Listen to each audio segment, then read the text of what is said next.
Well, good morning, Willie. I'd like to say that I'm surprised, but if anyone has been paying attention, this shouldn't really surprise anyone, this type of pick. But the reaction has been interesting. You know, everybody from the Wall Street Journal editorial board to certain Republican senators to the legal community and the public at large really is kind of shocked by this one. I think for the Department of Justice, this is a sign that the department's traditional independence and credibility and strict adherence to the rule of law is now in question. It's in question by the president, being questioned by the president-elect. It doesn't seem that sort of traditional approach to the department and how it functions is really what this new president has in mind. And I think that this will be a real test for Republicans in the Senate to decide whether they're going to exercise their constitutional authority to advise and consent in a serious way. And I think we've seen so far, as I've mentioned, some real pushback by Republican senators. And I just have to think that this nomination is probably not going to go far, but we'll see. All right, the Wall Street Journal editorial board is out with a new piece entitled "Matt Gaetz is a Bad Choice for Attorney General."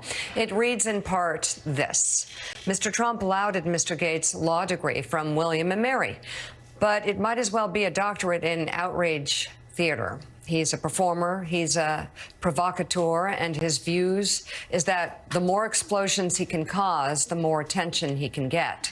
Mr. Gaetz has no interest in governing. When Republicans took control of the House in 2022, it was with a smaller margin. Rather than work to get things done, Mr. Gaetz sabotaged Speaker Kevin McCarthy before finally leading a rebellion to oust him. The U.S. Attorney General has to make calls on countless difficult questions of whom to investigate and indict. Mr. Gaetz' decisions simply wouldn't be trusted. He's a nominee for those who want the law used for political revenge, and it won't end well. Former federal and state prosecutor Eli Honig writes, Trump's nomination of Matt Gaetz is a sign of dark intentions. Quote, the impending nomination of Gaetz as the nation's top law enforcement official is about as dark and clear as harbingers can get. Gaetz prides himself on political attack dog tactics, on unquestioningly defending Trump, and on settling scores or perceived scores against his political opponents. And there will be precious few guardrails in place to check his power. Republican majorities will run the Senate and probably the House, so don't expect meaningful congressional oversight. There's little the judiciary can do to rein in an investigation either, though the courts play a larger role, and hopefully, if and hopefully not when, any of this turns into politically driven indictments. And he goes on to say that Bill Barr even had a line he wouldn't cross. While Barr uses power unabashedly to defend Trump, he generally would not use the department as an offensive weapon. And Willie, that's obviously the concern that you're hearing from Republicans. And this is what's, again, kind of goes back to the Tulsi Gabbard pick, which at the end of the day, really bad, most Republicans believe, and Democrats, for the intel community, therefore bad for the United States of America, but ultimately bad for the president of the United States, who needs to get the best intel that he or she can get from around the world. And that certainly would be the case with President Trump. And we just talked about Soleimani as an example of a time when he got the best intel he could get and did something that others couldn't. But you have Republicans also, you know, and the Wall Street Journal editorial page. You have others asking the same thing about Matt Gaetz, just saying this is not good for the Justice Department, not good for the Republican Party, not good. At the end of the day, though, again, not good for President Trump. So these are picks that I don't think would strengthen his cabinet, would strengthen his White House, but actually weaken it, because he would have people at jobs where they have absolutely no idea how to handle the bureaucracy they're working for. So, Claire McCaskill, with that in mind, do you believe that your former colleagues in the United States Senate despite the fealty they've shown almost to a man and a woman to Donald Trump on everything here in the last couple of years, and especially now that they believe he's come into Washington with a mandate, do you believe, at least in the case of Matt Gaetz and perhaps in the case of Tulsi Gabbard, that they will vote this down? And I'm curious about your concern. What do you think it's legitimate about this idea of recess appointments? Well, first, let's put this in context. Yesterday morning, the United States Senate gave the back of their hand to Donald Trump.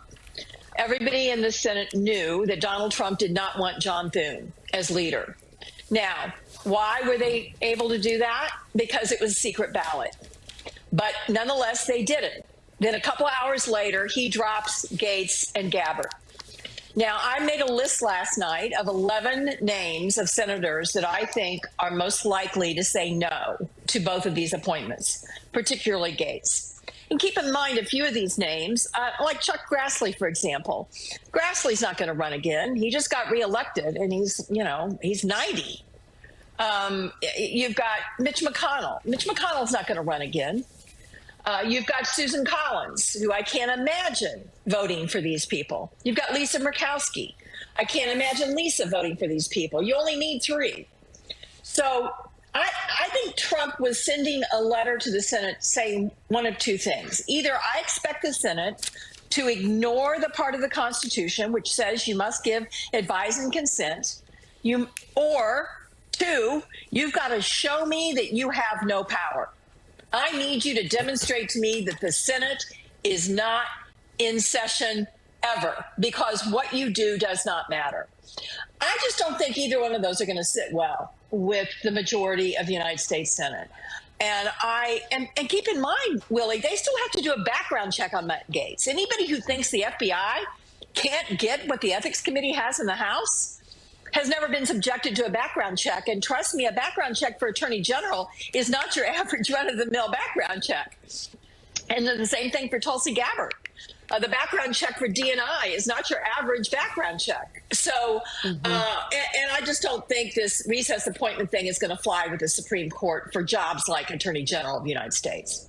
Yeah, there was certainly deep skepticism on Capitol Hill that either A, Gaetz could get the votes, or B, that the recess appointment plan would go through. But as many sources did caution, you can never say never in the Trump era, as unlikely as it is. So, Andrew Weissmann, let's talk about this selection.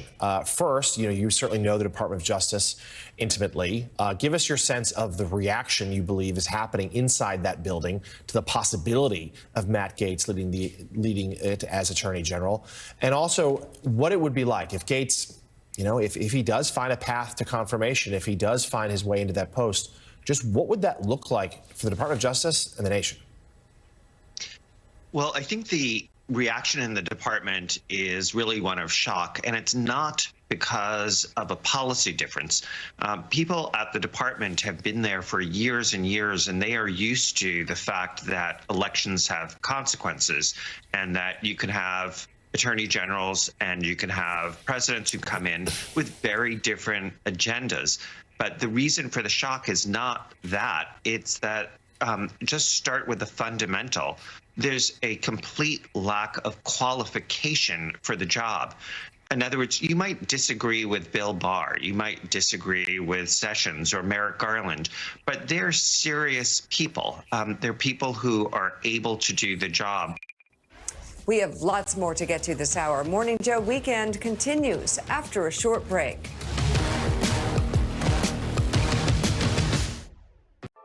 I've been using this product called Muesli, and I've been telling everybody about it because it's been life-changing to me. I go into a lot of things thinking it's not going to work, and I thought Muesli would be the same thing, but it wasn't. People are like, what are you doing? Because my skin looks completely different than it did. I feel like people can see me for me because of how confident I feel. Find the real you again. Go to muesli.com/TV. Stay informed on the biggest issues of the day. MSNBC has you covered wherever you are. Watch, read, and listen. For the in-depth coverage and analysis you need, stay with MSNBC.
Welcome back to Morning Joe Weekend. Let's pick up with the conversation we were having just before the break.